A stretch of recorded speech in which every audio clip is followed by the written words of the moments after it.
سڵاوتان لێبێ خۆشەویستان. ئەمە ئەو رووسایەیە کە ئێمە دەیناسین، بەڵام رووسایەکی دیکەش هەیە کە ئێمە نایناسین. ئەو وڵاتی باسی دەکەین زۆر لەوە گەورەترە کە بیری لێ دەکەینەوە. ڕووبەرەکەی 7 ملیۆن کیلۆمەتر چوارگۆش هەیە. لە سنوورەکانی ڕۆژهەڵاتی ناوەڕاستەوە درێژ دەبێتەوە تا سنووری کۆریای باکوور، و لە سنووری ئۆکرانیا لە ئەوروپاوە تا دوورترین ڕۆژهەڵاتی گۆی زەوی لە سنووری ئەمریکا درێژ دەبێتەوە. یەک وڵاتە و زیاتر لە 100 زمانی تێدایە، 11 ناوچەی کاتی جیاوازی هەیە و 190 نەتەوەی جیاوازی تێدا دەژێت. و سیرترین زانیاریش کە ڕەنگە نەتزانی بێت ئەوەیە کە رووسیا 21 کۆماری لە خۆگرتووە. ئەم کۆمارانە سنووری تایبەت بە خۆیان، ئاڵا و سەرۆک و پەرلەمانیان هەیە و هەندێک جاریش سوپای خۆیان هەیە. بابەتی رووسیا بەڕاستی سەیرە، بۆیە ئەمڕۆ پێکەوە دەزانین چۆن رووسیا گەیشتە ئەم قەبارە زەبەلاحە و دەزانین بۆچی رووسیا 21 کۆماری لەناو خۆیدا شاردۆتەوە. هەروەها باز لە هەندێکیان دەکەین وەکو داغستان و شیشان و یاقوتیا. رووسیا پڕ لە نهێنی، بۆیە نامەوێت لەم پێشەکیەدا درێژدا دڕی بکەم، با بڵین بە ناوی خودا و دەست پێ بکەین. ئەو زانیاریە سەرەکی کە ئەم ڤیدۆی لەسەر بنیاد دەنین ڕووبەرە زەبەلاحەکەی رووسیایە. کەس لە ئێوە ناتوانێت بە تەواوی وێنای ئەوە بکە کە ڕووبەری رووسیا چەندێک زەبەلاحە. وەرن با بەراوردێکی بکەین. ڕووبەری هەرێمی کوردستان نزیکەی 40,000 کیلۆمەتر چوارگۆشەیە. ئایا دەزانن چەند هەرێمی کوردستان لە ناو رووسیادا جێگەی دەبێتەوە؟ وەڵام دەکرێت نزیکەی 427 هەرێمی کوردستان لە ناو رووسیادا جێگیر بێت. ژمارەیەکی ترسناکە. باشە، من نامەوێت هەموو وڵاتێک لەگەڵ رووسیادا بەراورد بکەم، چونکە بەسە ئەوە بڵێم کە چەند وڵاتی زەبەلاح تۆ لە خەیاڵتدایە هەمویان پێکەوە ناگەنەوە ڕووبەری رووسیا. باشە، بەڵام کام وڵات دەتوانێت لە ڕووی ڕووبەرەوە ڕکابەری رووسیا بکە؟ وەڵامەکە ئەوەیە، هیچ وڵاتێک ناتوانێت ڕکابەری رووسیا بکە، چونکە بەڕاستی هیچ وڵاتێک ناتوانێت ئەو ڕکابەریە بکە، چونکە ڕاستەوخۆ دوای رووسیا کەنەدادێت بە ڕووبەری 9.9 ملیۆن کیلۆمەتر چوارگۆشە، واتە نزیکەی نیوەی رووسیا و کەمێک زیاتر. ئەمە نزیکترین ڕکابەرێتی. لە دوای ئەوانیش ویلایەتە یەکگرتووەکانی ئەمریکا دێت بە 9.8 ملیۆن کیلۆمەتر چوارگۆشە. پاشان چین، ئینجا بەرازیل و دواتر ئوستورالیا. هەموو ئەم وڵاتانە ڕووبەریان زەبەلاحە، بەڵام هیچ کامیان ناتوانن شان لە شانی رووسیا بدەن. رووسیا زۆر زەبەلاحە، سنووری لەگەڵ ڕۆژهەڵاتی ناوەڕاست و ئەمریکا، هەروەها لەگەڵ ئەوروپا و چین هەیە. ئەمەوا دەکا پرسیارێک لە خۆمان بکەین، بۆچی رووسیا ئەوەندە گەورەیە؟ بەڕاستی وڵاتان وا دانەنراون کە بەم قەبارە ترسناکە بن. بە وەڵامدانەوەی ئەم پرسیارە دەبێت بگەڕینەوە بۆ مێژوو نزیکەی 1000 ساڵێک بۆ دواوە. رووسیا لە سەرەتادا شتێکی بچووک بوو، دەوڵەتێکی سادە بوو بە ناوی کێڤان ڕووس لە ڕۆژهەڵاتی ئەوروپا بوو کە لە چەند ملیۆنێک دانیشتووی گەلانی سلاڤی پێک هاتبوو. سلاڤەکان وێنە نمونەیەکەی ڕووسەکانن، گەلێکی سپی پێست، قژ زەرد و باڵا بەرز و تا ڕادەیەک ئاشتی خواست. ئەم گەلە لێرە بە ئاشتی دەژیان، بەڵام خاڵێکی لاوازی گەورەیان هەبوو. ئەو خاکەی تێیدا نیشتە جێبوون، هەر سوپایەک دەیتوانی بە ئاسانی داگیری بکە، چونکە سنوورەکانیان کراوە بوو، سنوورەکانیان بریتی بوو لە زەوی تەختی گیاجار. ئەمەش خاڵێکی لاوازی زۆر گەورە بوو، بە تایبەتی کە باز لە سەدەکانی ناوەڕاست دەکەین هەموو گەلێک دەیویست ئەوی تر داگیر بکە.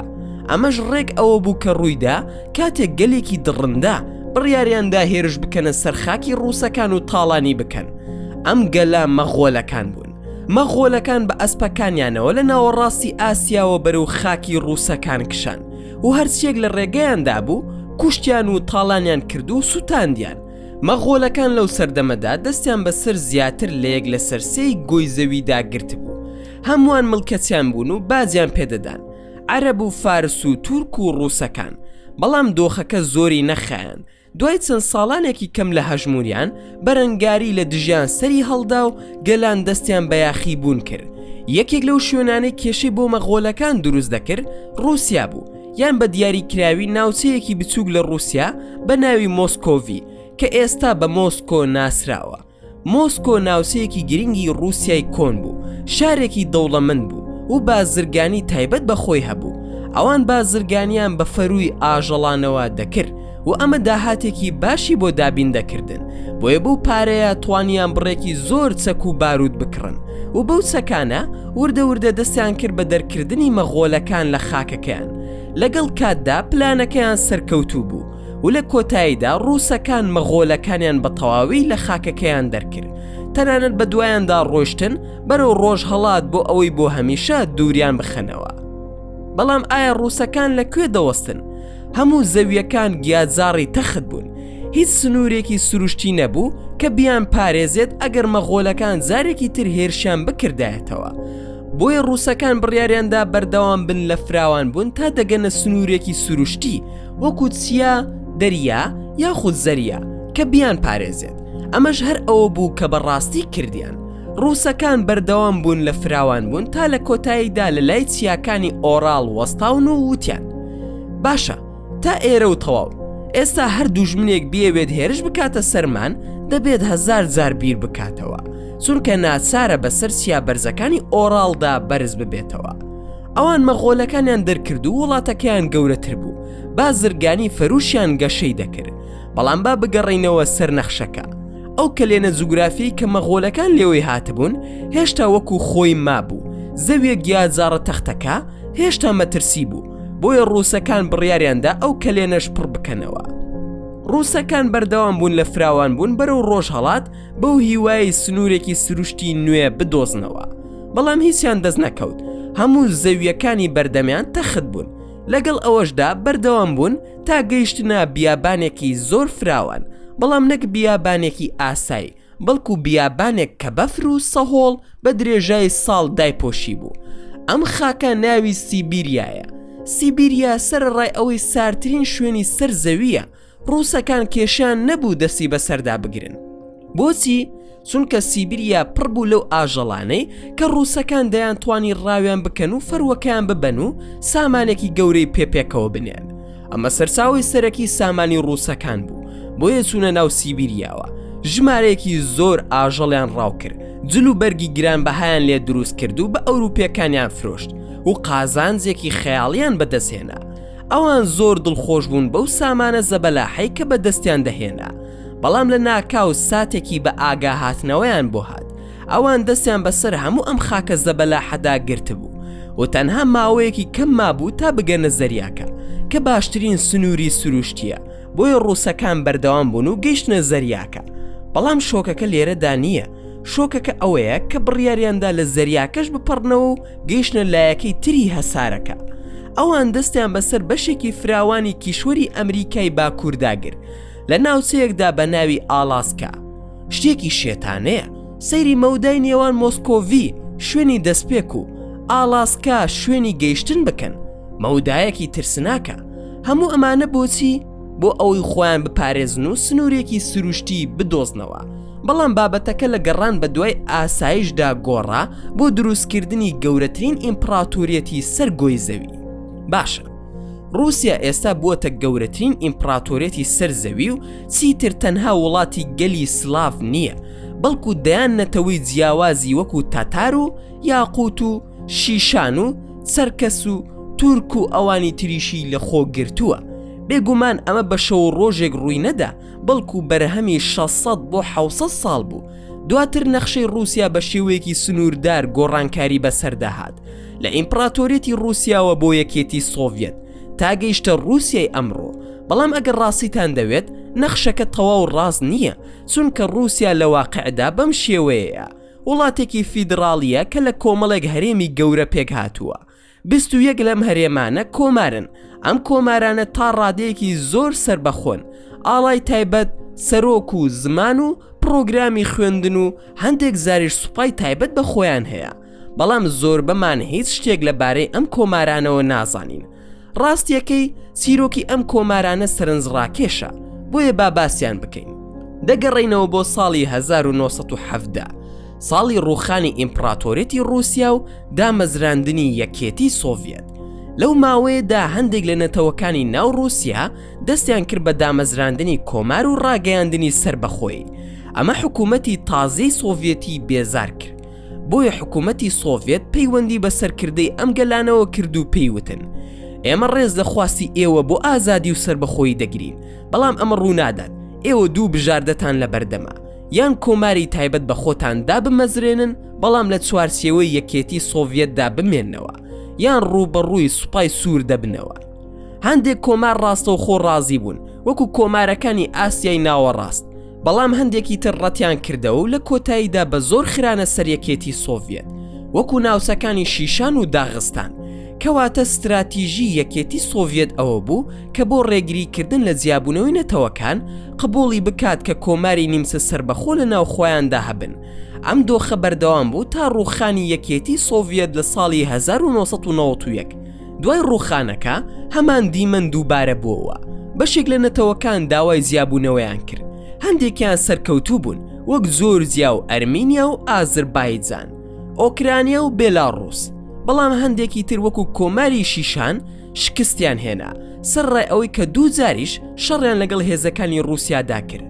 باشە، با ئێستا هەندێک لەو کۆمارانەی ناو رووسیا بناسین، بە یەکێک لە گەورەترین کۆمارەکان دەست پێ دەکەین.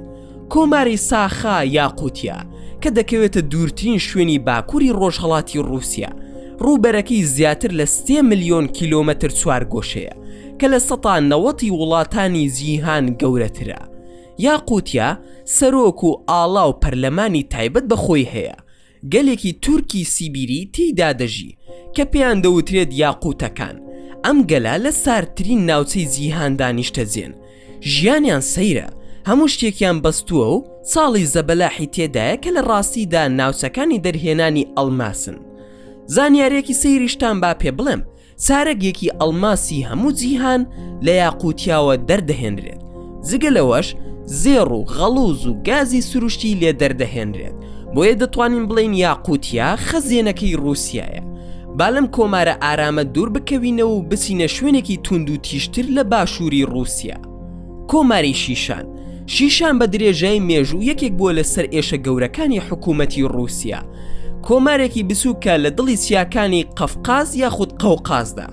گەلەکەی کە شیشانین بەوە ناسراون کە بە سروش جەنگاوەر و توندن، گەلێکی موسڵمانن و بە یەکێک لە پابەندترین گەلان بە دابوونەریتە ئیسلامیەکان دادەنرێن. بە درێژای مێژوو شیشانیەکان زیاتر لە هەر گەلێکی تر بەرەنگاری ڕووسەکانیان کردوتەوە. دوای ڕووخانی یەکێتی سۆڤێت سەر بەخۆی خۆیان ڕاگەیان، بەڵام حکوومەتی نوێی رووسیا ڕەتی کردەوە و هێزی نار بۆ کۆنتڕۆڵکردنەوەی. دوای شکستی رووسیا بۆ ماوەی 2 ساڵ شیشان وڵاتێکی سربەخۆ بوو، بەڵام لە ساڵی 1999 ڤلادیمیر پوتین گەیشتە دەسەڵات و یەکەم ئەرکی کۆنتڕۆڵکردنەوەی شیشان بوو. هەڵمەتێکی سەربازی گەورەی دەست پێ کرد و لە کۆتاییدا شیشانی کۆنتڕۆڵ کردەوە. دواتر یەکێک لە دڵسۆزترین کەسەکانی خۆی ڕەمەزان قادیرۆفی کردە سەرۆکی شیشان. نزیکەی 20 ساڵە قادیرۆف سەرۆکە و توانیوێتی سەقامگیری بپارێزێت و پەیوەندیەکانی نێوان شیشان و مۆسکۆ باش بکات. یەکێک لە تایبەتمەندیەکانی شیشان ئەوەیە کە سوپای تایبەت بەخۆی هەیە کە پێی دەوترێت کەتیبەی ئەخمات یان قادیرۆفسکی. ئەم سوپایە لە هەزاران جەنگاوەری شیشانی مەشق پێکرا و پێک دێت. ئەم هێزانە بەشداریان لە شەڕی ئۆکرانیادا کرد، بەڵام زیاتر لە شەڕی دەرونیدا بەکارهێنران، چونکە وێنەی جەنگاوەرە لەش زل و ڕیشسڕەکانیان بڵاو دەکرایەوە بۆ ترساندنی لایەنی بەرامبەر. با لە شیشان دەربچین، بەڵام لە هەمان ناوچە بمێنینەوە و بچینە کۆمارێک بە ناوی داغستان. داغستان تەواو جیاوازە، ناوچەیەکی گەرمە و بە یەکێک لە هەمە چەشنترین کۆمارەکانی رووسیا دادەنرێت. نزیکەی 3 ملیۆن کەسی تێدا دەژی کە دابەش بوونە بەسەر زیاتر لە 30 گروپی نەتەوەی و 14 زمانی فەرمیدا. زۆرینەی ئاینی ئیسلامە. داغستان لەم ساڵانی دواییدا ناوبانگێکی جیهانی پەیدا کردووە. ئەمەش تەنها بەهۆی یەک شتەوەیە: هونەرە جەنگیەکان. دانیشتوانی داغستان بەهۆی ژیانی سەختی شاخاویەوە لە مێژە گرنگی بە وەرزش و بەرگری لە خۆکردن دەدەن. بەڵام لەم دواییانەدا هەموو جیهانی هونەر چاویان لەسەر ئەم ناوچەیە، چونکە بەناوبانگترین و دڕندەترین یاریزانەکانی یاری UFC لەم شوێنەدان. جەنگاوەرەکانی وەکو حەبیب و ئیسلام ماخچێڤی بەرهەمهێناوە. ئەمە ڕێکەوت نییە. لە داغستان لە هەر گەڕەکێکدا لانی کەم هۆڵێکی وەرزشی هەیە و منداڵان لە تەمەنێکی زووە فێری زۆرانبازی و بەرگری دەکرێن. با ئێستا بچینە شوێنێکی تەواو جیاواز. کۆماری تووفا یەکێکە لە سەیرترین کۆمارەکانی رووسیا. دانیشتوانەکەی کە توڤین لە بنەڕەتدا مەغۆلن. بەڵێ باوەڕ بکە ئەمانە نەوەی هەمان ئەو مەغۆلانن کە لە سەرەتادا رووسیایان وێران کرد. نەک هەر ڕۆژگار وای لێکردن ببنە بەشێک لە رووسیا، بەڵکو چیرۆکی چوونە پاڵیشیان سەیرە. توڤا لە 20ەکانی سەدەی ڕابردوودا وڵاتێکی سربەخۆ بوو، بەڵام لە کاتی جەنگی جیهانی دووەمدا لە ترسی ئەوەی لەلایەن زلهێزەکانەوە هێرشی نەکرێتە سەر، داوایان کرد بچنە پاڵ یەکێتی سۆڤێت. لەو کاتەوە تا ئەمڕۆ توڤا کۆمارێکە لە ناو رووسیادا. گەلی توڤی هێشتا پارێزگاری لە دابوونەریتی کۆنی خۆیان دەکەن و شێوازێکی تایبەتیان لە گۆرانی وتن هەیە. کەواتە لە کۆتاییدا بۆمان دەرکەوت کە رووسیا تەنها ئەو وێنەیە نییە کە لە مێشکماندایە، بەڵکو زۆر لەوە گەورەتر و ئاڵۆسترە کە بیری لێ دەکەینەوە. ئەو دەوڵەتی کە هەزاران ساڵ لەمە و بربچووک و لاواز بوو، لە گەڕانیدا بە دوای سنووری پارێزرا و سەرچاوی داراییدا بوو بە گەورەترین وڵاتی جیهان کە ئەمڕۆ دەیبینین. بەم زۆرە گەیشتینە کۆتایی ڤیدیۆکەی ئەمڕۆمان. ئێوەش ڕاتان چییە لەسەر رووسیا؟ دەتوانن لە کۆمنتی ئەم ڤیدیۆیەدا ڕاو پێشنیارەکانتانمان لەگەڵدا هاوبەش بکەن. زۆر سوپاسان دەکەم کە تا ئێستا بینەری ڤیدیۆکەمان بوون. ئەگەر ڤیدیۆکەتان بەدڵ بوو ئەوە هەر ئێستا لایکی ئەم ڤیدیۆمان بۆ بکەن و هەروەها شەیری بکەن لەگەڵ هاوڕێکانتاندا. وە لە بیرشتان نەچێ ئەگەر ئەتانەوێ هەمیشە بابەتی ناوازە لە کەناڵەکە ئێمە ببینن، ئەوە هەر ئێستا سەبسکرایبی کەناڵەکەمان بکەن و زەنگۆڵی تەنیشتی سەبسکرایبەکەش چالاک بکەن. دووبارە و سێبارە سوپاسان دەکەم بۆ تەماشاکردنی ڤیدیۆکە. تا ڤیدیۆیەکی تر و تا کاتێکی تر هەر شاد و بەختەوەر بن و خواتان لەگەڵ بێت و ئامانەتی خودا بن.